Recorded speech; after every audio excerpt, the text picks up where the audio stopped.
करने वाले हैं 2.2 और फर्स्ट क्वेश्चन हमारे पास। इसमें हमें वैल्यू सब्स्टिट्यूट करना है और आंसर फाइंड करना है। ठीक है, क्वेश्चन में उतार देता हूँ, उसके बाद हम सॉल्व करते हैं फटाफट। बहुत ही आसान है बच्चों, ये सब कुछ जो सिखाने वाला बहुत ही ज्यादा आसान है। ध्यान से देखना और ध्यान से समझने की कोशिश करना। तो ये है मेरा फर्स्ट क्वेश्चन और इस क्वेश्चन में हमें बोला गया है इसके अंदर जो है पॉलिनोमियल के अंदर हमें वैल्यू सब्स्टिट्यूट करना है, आंसर फाइंड करना है। फर्स्ट पार्ट में ये, सेकंड पार्ट में ये, थर्ड पार्ट में ये। काफी आसान है। जीरो पुट करना है, -4 इंटू जीरो का स्क्वायर प्लस 3। यहाँ पे हम क्या करेंगे, 5 इंटू -1 -4 इंटू -1 का होल स्क्वायर प्लस 3। यहाँ क्या करेंगे, दो पुट करेंगे, 5 इंटू 2 -4 2 का होल स्क्वायर प्लस का 3। अब एक चीज देखो आप लोग, 5 इंटू जीरो जीरो हो जाएगा, 0 माइनस जीरो प्लस 3। जीरो की कोई वैल्यू नहीं है तो 3 इसका आंसर आ जाएगा फर्स्ट वाले का। सेकंड वाले को देखो बच्चों, 5 इंटू -1 कितना आएगा, माइनस का 5, -1 का होल स्क्वायर 1 होगा, 1 इंटू -4 माइनस का 4 प्लस 3, -5 और -4 -9 प्लस 3, आंसर आ जाएगा -6। उसके बाद बच्चों यहाँ देखो, 5 इंटू 2 10, 2 का स्क्वायर 4, 4 4 से 16 तो -16 प्लस 3। 10 में से 16 क्या कितना बचेगा बच्चों, 10 -16 कितना होगा, माइनस का 6 प्लस 3, यहाँ आ जाएगा -3 आंसर। बच्चों मेरा फर्स्ट क्वेश्चन फिनिश हो गया। बढ़ते हैं अगले क्वेश्चन की तरफ। ये है मेरा क्वेश्चन नंबर 2 और इसमें मुझे गिवन है p of y, p of t, p of x। Third part आपका गिफ्ट है, आपको घर से करना है, घर पे करना है अच्छे से। और अभी मैं आपको समझा देता हूँ। पहली बात आपके मन में एक सवाल आएगा कि ये p ऑफ y या फिर p ऑफ t या फिर p ऑफ x क्या चीज है। तो बच्चों ये एक तरीका है पॉलिनोमियल को रिप्रेजेंट करने का। ठीक है, और अभी आप लोगों को इसके बारे में ज्यादा जानने की आवश्यकता नहीं है क्योंकि ये फंक्शंस है। Polynomial is a function. अब आपके मन में सवाल आएगा कि फंक्शन क्या होता है।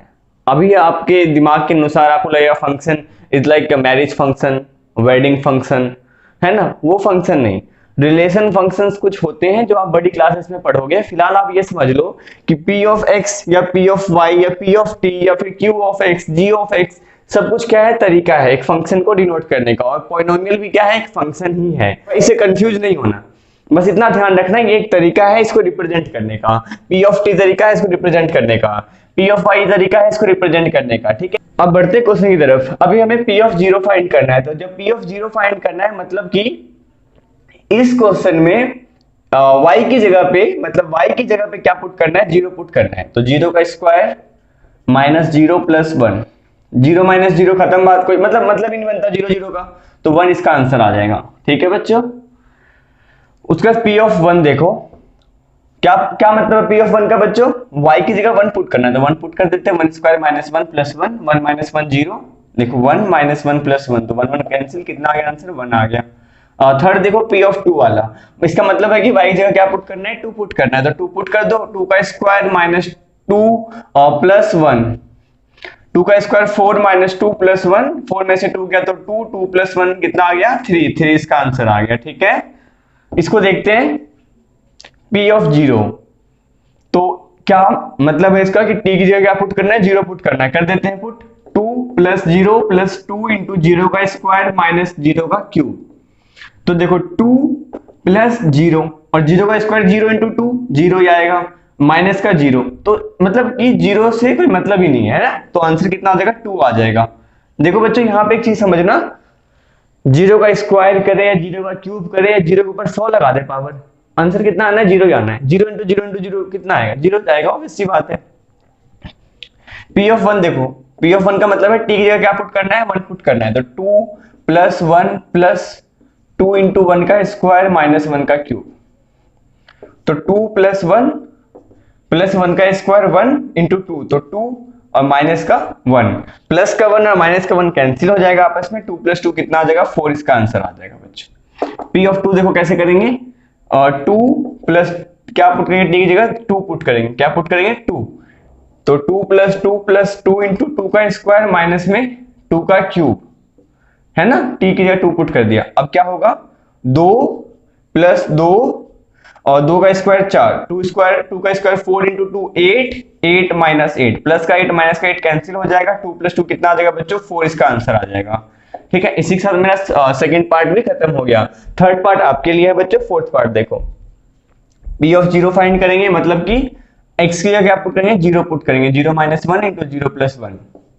तो जीरो से जब माइनस वन जाएगा कितना बचेगा, जीरो से माइनस वन जाएगा कितना बचेगा, माइनस वन बचेगा। Minus one into zero plus one कितना होगा, वन। तो आंसर कितना आ गया, minus one. P of one देखो, एक्स का क्या पुट करना है, वन पुट करना है, तो one minus one into one plus one. तो वन माइनस वन कितना, जीरो, जीरो इंटू टू, तो कितना आ गया आंसर, जीरो आ गया answer. P of two, p of two, तो क्या पुट करेंगे, टू पुट करेंगे, तो टू माइनस वन और टू प्लस वन। टू में से वन का कितना बचेगा, वन, वन इंटू थ्री, कितना आ गया आंसर बच्चों, थ्री इसका आंसर आ गया। इसी के साथ बच्चों मेरा सेकंड क्वेश्चन भी फिनिश हो गया, और जो थर्ड पार्ट है वो आप अपने आप से करना, और आई होप आ जाएगा। चलो बता देता हूँ। एक्स क्यूब गिवन है, पी ऑफ एक्स बराबर कितना गिवन है, एक्स क्यूब। तो जीरो पुट कर लेना तो आंसर जीरो आएगा, वन पुट कर लेना आंसर वन आएगा, और टू पुट कर लेना पी एक्स की जगह पे, तो टू का क्यूब एट आ जाएगा। तो ये हमारा थर्ड पार्ट भी फिनिश हो गया। चलिए बढ़ते हैं अगले क्वेश्चन की तरफ। तो बच्चों क्वेश्चन नंबर 3 में हमसे बोला गया है कि वेरीफाई करना है कि गिवन पॉलिनोमियल का इंडिकेटेड जो उसके अगेंस्ट में वेरिएबल की वैल्यू है वो उसका जीरोस है या फिर नहीं है, जीरोस है या फिर नहीं है, शून्यक है अथवा नहीं है। अब भाई बाद में बात करेंगे शून्यक है या नहीं है, पहले तो ये पता होना चाहिए कि शून्यक होता क्या है। तो इस चीज को समझो, एग्जाम्पल लेके समझेंगे तो आसानी से समझ में आ जाएगा, डेफिनेशन हम बाद में देखेंगे, बट फिलहाल हम क्या करेंगे बच्चों, हम हेल्प लेंगे एग्जाम्पल की। तो चेक करने के लिए हमें क्या करना पड़ता है, जो भी वैल्यू है वेरिएबल की उस वैल्यू को सब्स्टिट्यूट करना है इसमें। तो कर देते हैं सब्स्टिट्यूट। एक्स की जगह क्या पुट करेंगे, minus one by three plus one, three से थ्री कैंसिल हो जाएगा, माइनस वन प्लस वन कितना आ जाएगा आंसर, जीरो। तो देखो यदि जीरो आ गया, यदि ये वैल्यू सब्स्टिट्यूट करने पे जीरो आ गया, तो इसका मतलब कि ये जो है इसका जीरोज है, इसका जीरोज है। और यदि जीरोज नहीं आता तो क्या होता, यदि आंसर जीरो नहीं आता तो क्या होता, ये इसका जीरोज नहीं होता। एक और एग्जांपल देखते हैं। मेरे पास एक पॉलिनोमियल है x square plus five x plus six, और मैं बोल रहा हूं आपसे कि आप एक काम करो, x is equal to minus two पे इसकी वैल्यू फाइंड करो, और x is equal to minus three पे इसकी वैल्यू फाइंड करो। ठीक है, तो आपको ये बहुत आसान सी बात है। ये तो x की जगह पे माइनस टू पुट कर देते हैं, और यहाँ पे माइनस टू का whole square four, four into five two जब ten, minus ten plus six, four plus six ten, minus ten कितना आ गया, जीरो। आपको अगर माइनस थ्री पुट कर देंगे आसानी से, तो माइनस थ्री का whole square plus five into minus three plus six, minus three का whole square nine, minus fifteen plus six, nine plus six fifteen, minus fifteen कितना आ जाएगा आंसर, जीरो। अच्छा देखो, मतलब कि माइनस टू इसका जीरोज है और माइनस थ्री भी इसका क्या है, जीरोज है। अब मेरी एक बात ध्यान से सुनना, अब आप इन दो नंबर्स के सिवाय, माइनस टू और माइनस थ्री के सिवाय कोई भी एक ऐसा वैल्यू बता दो जिसे इसमें रखने पर इसकी वैल्यू कितनी आ जाए, जीरो आ जाए, कितनी आ जाए, जीरो। यदि आप फाइंड कर लेते हो तो मेरा ये कॉन्टेक्ट नंबर है, आप मेरे पास मैसेज भेज देना, और आपको सीधा जो है मैं 500 रुपये का कैश पेमेंट दे दूंगा, मतलब पेटीएम वगैरह कर दूंगा।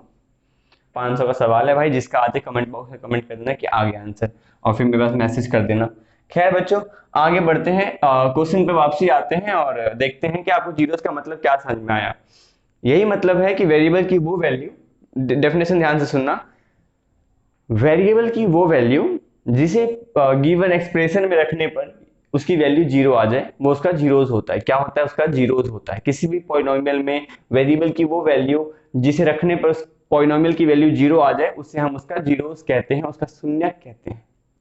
ठीक है, अभी हम और क्वेश्चंस करते हैं, फिर आपको और क्लियर होता चला जाएगा। ठीक है ना। तो बच्चों ये है मेरा क्वेश्चन नंबर 3 के बचे हुए पार्ट, और सबसे पहला हमारे पास सेकंड पार्ट है, वो है 5x माइनस फाइव में x is equal to four by five put करना है। तो हम क्या करेंगे, इसकी जगह पे फोर बाई फाइव पुट कर देंगे, माइनस पाई, फाइव से फाइव कैंसिल हो गया, फोर माइनस पाई क्या कभी जीरो के इक्वल आएगा, नहीं। तो क्या x is equal to four by five इसका जीरोज है, नहीं, नो। इसको देखते हैं। अब हम क्या करेंगे, x इज इक्वल टू पहले 1 पुट करेंगे, तो 1 का स्क्वायर माइनस 1, तो 1 का स्क्वायर 1 माइनस 1 कितना आ गया, 0। ठीक है, तो मतलब इसका जीरो है, x इज इक्वल टू 1 इसका जीरो है, यस। और यहां देखते हैं एक्स स्क्वायर माइनस 1 में हम x is equal to minus 1 put करेंगे, तो माइनस 1 का होल स्क्वायर माइनस 1, तो माइनस 1 का होल स्क्वायर 1 होगा, 1 माइनस 1 कितना आ गया आंसर, 0। तो इसका जीरोस है या नहीं है, यस जीरोस है। ठीक है, इसको देखो, पी ऑफ एक्स में एक्स प्लस वन, पहले एक्स इज इक्वल टू में क्या पुट करना है, माइनस 1 पुट करना है, कर देते हैं बच्चों। Minus 1 plus 1 into minus 1 minus 2, है ना। मैंने क्या किया, इसमें इस वाले में माइनस 1 पुट कर दिया x की जगह पे, और अब मैं क्या पुट करूंगा, 2 पुट करूंगा, तो 2 प्लस 1। देखो ये एक केस है, ये दूसरा केस है, एक बार मैं माइनस 1 पुट कर रहा हूँ एक कंडीशन में, दूसरे कंडीशन में मैं क्या पुट कर रहा हूँ, 2 पुट कर रहा हूँ, यहाँ पे 2 माइनस 2। अब देखो माइनस 1 प्लस 1 कितना होगा, 0, 0 गुना माइनस 1 माइनस 2 कितना, माइनस का 3, और यहाँ पे 2 प्लस 1 कितना, 3, 3 इंटू 2 माइनस 2 कितना, 0। तो यहाँ भी आंसर 0, यहाँ भी आंसर 0, तो जीरोस है या नहीं है, यस यस जीरोस है, यस जीरोस है। ठीक है, बस यहाँ पे क्या था बच्चों, जीरोस नहीं था। इसको देखो, x is equal to 0 put करना है, तो 0 का स्क्वायर कितना होता है बच्चों, 0 होता है, तो यस 0 है, यस 0 है। इसको देखो बच्चों, क्या करेंगे, इसमें हमें गिवन है x is equal to minus m upon l, तो क्या करेंगे बच्चों, हम x की जगह पे minus m upon l put कर देंगे, और l से l cancel, minus m plus m कितना आ जाएगा बच्चों, 0। तो यस जीरो है, यस जीरो है। इसको देखो, पहले हमें इसमें x is equal to minus 1/√3 put करना है, और सेकंड में हमें x is equal to 2/√3 put करना है, तो देखो करते हैं, 3 इंटू में माइनस 1/√3 का होल स्क्वायर माइनस 1, तो यहाँ 3, और इंटू में बच्चों देखो माइनस 1 का होल स्क्वायर कितना आएगा, 1 प्लस का, यदि इवन नंबर होता है तो पॉजिटिव आंसर आता है, और यदि ऑड नंबर होता है, मतलब पावर यदि ऑड होता है तो नेगेटिव नंबर आता है। तो और अपॉन में √3 का स्क्वायर कितना, 3, और माइनस का 1, तो 3 और 3 कैंसिल हो जाएगा, 1 माइनस 1 कितना आ गया बच्चों, 0। वैसे यहाँ देखो 3 इंटू में 2/√3 का होल स्क्वायर, ये तो यस है, जीरोस क्या है। इसको देखो माइनस 1, इसका स्क्वायर कर देंगे, 3 इंटू 2 का स्क्वायर 4, और √3 का स्क्वायर 3, 3 से 3 कट गया, माइनस 1, 4 में से 1 गया, कितना बचेगा, 3 बचेगा, 3 इज नॉट इक्वल टू 0, 3 0 के बराबर नहीं है, इसलिए बच्चों ये इसका जीरोस नहीं होगा। और सॉरी बहुत ज्यादा नीचे चला गया था, मैंने ध्यान नहीं दिया इस चीज का, एक्सट्रीमली सॉरी इसके लिए। चलिए बढ़ते हैं अगले क्वेश्चन की तरफ। तो बच्चों क्वेश्चन नंबर 4 में हमें पॉलिनोमियल गिवन है, और हमें उस पॉलिनोमियल के जीरोस फाइंड करने हैं। ठीक है, तो चलिए करते हैं क्वेश्चंस। बच्चों जीरोस फाइंड करने के लिए सबसे पहले हम क्या करेंगे, जो भी पॉलिनोमियल गिवन है उसको हम जीरो के इक्वल इक्वेट कर देंगे, मतलब जैसे ये है तो हम इसको जीरो के इक्वल पुट कर देंगे, और फिर हम क्या करेंगे, शिफ्ट कर देंगे, वेरिएबल को एक साइड रखेंगे, कांस्टेंट को एक साइड ले जाएंगे, तो x बराबर कितना आ जाएगा बच्चों, यहाँ पे +5, जब उस साइड शिफ्ट होगा तो -5 हो जाएगा। देखो बच्चों शिफ्टिंग वाली बात हम बोलते हैं, रियल में कुछ और ही होता है, रियल में क्या होता है, दोनों साइड से 5 माइनस हो जाता है। हम लोग अपनी सहूलियत के लिए क्या बोलते हैं कि शिफ्टिंग कर दिया हमने, कि प्लस वाला माइनस हो जाता है, माइनस वाला प्लस हो जाता है, मल्टीप्लाई वाला सिर्फ दूसरी साइड जाके डिवाइड हो जाता है, और डिवाइड वाला क्या हो जाता है बच्चों, मल्टीप्लाई हो जाता है। पार्ट है p of x is equal to x minus 5, मैंने तरीका बता दिया बच्चों, जीरो के इक्वल पुट करते जाओ, तुम्हारा आंसर आता जाएगा। -5 उस साइड शिफ्ट करो, तो -5 उस साइड जाएगा, क्या बन जाएगा, प्लस का 5 बन जाएगा, x कितना आ गया बच्चों, 5 आ गया। इस क्वेश्चन को देखो, 2x प्लस 5 को इक्वल रख दो जीरो के फटाफट, +5 उस साइड जाएगा, माइनस का 5 बन जाएगा, 2x को यहीं छोड़ दो, 2x को यहीं छोड़ो, -5 x को यहीं छोड़ो, 2 मल्टीप्लाई में है यहाँ पे, तो उस साइड जाके क्या बन जाएगा बच्चों, डिवाइड में बन जाएगा, क्या बन जाएगा, डिवाइड बन जाएगा। बच्चों मेरी ना आदत है कि मैं आम आदमी वाली भाषा यूज करता हूँ, गणितज्ञ वाली भाषा यूज करने से थोड़ा सा मैं कतराता हूँ, उसके लिए माफी चाहता हूँ मैं, बट मैं एक्चुअली बच्चों की भाषा ही बोलना पसंद करता हूँ, जो चीज आप समझ जाओ वही चीज बोलना पसंद करता हूँ। बोलने के लिए मैं भी भारी भरकम टर्म्स यूज करके अपने आप को ज्यादा ऊंचा दिखा सकता हूँ, बट मैं ऐसा करता नहीं हूँ, उसके लिए हाथ जोड़ के माफी आप लोगों से। क्योंकि यहाँ पे थोड़ा तरीका मैं अलग यूज कर रहा हूँ, उधर ले जाएंगे इधर ले जाएंगे, ये सब तरीका मैथ्स का है ही नहीं actually. 3x minus two is equal to zero बच्चों, 3x को यहीं छोड़ दो, माइनस टू उस साइड ले जाओ, प्लस का 2 बन जाएगा, x को यहीं छोड़ो, 3 मल्टीप्लाई में है, 3 यहाँ ऊपर है उस साइड जाएगा नीचे हो जाएगा, मतलब कि इस साइड बेचारा अमीर था उस साइड गया नीचे गरीब बन गया, इस साइड जो नीचे होता है उस साइड जाके ऊपर बन जाता है गरीब अमीर बन जाता है, मतलब कि जो चीज ऊपर है वो नीचे, नीचे वाला ऊपर, ऊपर वाला नीचे, प्लस वाला माइनस, माइनस वाला प्लस, मल्टीप्लाई वाला डिवाइड, डिवाइड वाला मल्टीप्लाई, ये बात दिमाग में डाल लो। इसको देखो बच्चों 3x is equal to zero के इक्वल रख देंगे, x बराबर जीरो बटा थ्री, इसका आंसर आ जाएगा जीरो। इसको देखो बच्चों p ऑफ x है बराबर ax। अच्छा यहाँ एक चीज समझना बच्चों, जीरो बटा थ्री का मतलब जीरो ही होता है, क्यों बच्चों? क्योंकि मान लो मैं तुम्हें खुश होकर बोलूं कि मैं तुम सब सब्सक्राइबर्स को, सब व्यूवर्स को मैं जो है रुपए देना चाहता हूँ, और तुम लोगों को मैं 0 रुपए बांटना चाहता हूँ, कितने रुपए बांटना चाहता हूँ बच्चों? 0 रुपए। और कितने सब्सक्राइबर्स है हमारे? 1100 कुछ 20 या पता नहीं 20 शायद से, ठीक है। तो इन सब्सक्राइबर्स को मैं रुपए देना चाहता हूँ, तो 11 से 20, 0 बटे 11 से 20 कितने हो जाएंगे बच्चों? जीरो। मेरे पास रुपए नहीं है, क्या बांटूंगा? तो 0 बटे थ्री भी क्या होगा बच्चों? जीरो। जीरो के नीचे कुछ भी आ जाए उसका आंसर क्या होगा बच्चों? जीरो ही होगा। आगे बढ़ते हैं बच्चों, ax बराबर जीरो रख दो, x को यहीं छोड़ दो, a मल्टीप्लाई हो रहा है उस साइड जाएगा जीरो के पास, तो क्या बन जाएगा? डिवाइड में आ जाएगा, तो आंसर कितना आ जाएगा बच्चों? जीरो आंसर आ जाएगा मेरा। इसको देखो बच्चों, cx प्लस डी को कंपेयर कर दो जीरो से, cx को यहीं छोड़ दो, प्लस डी को उस साइड ले जाओ, माइनस डी बन जाएगा, x को यहीं छोड़ दो, माइनस डी अपॉन सी बन जाएगा। ये मेरा आंसर आ गया, ठीक है बच्चों। इसी के साथ बच्चों मेरा जो है फोर्थ क्वेश्चन फिनिश हो गया, ठीक है। तो बच्चों इसी के साथ मेरा फोर्थ क्वेश्चन फिनिश हो गया, 2.2 भी फिनिश हो गया। मिलते हैं अगले वीडियो में अगले टॉपिक के साथ, अगले एक्सरसाइज के साथ। तब तक के लिए बाय बाय, खुदा हाफिज, मिलते हैं अगली वीडियो में।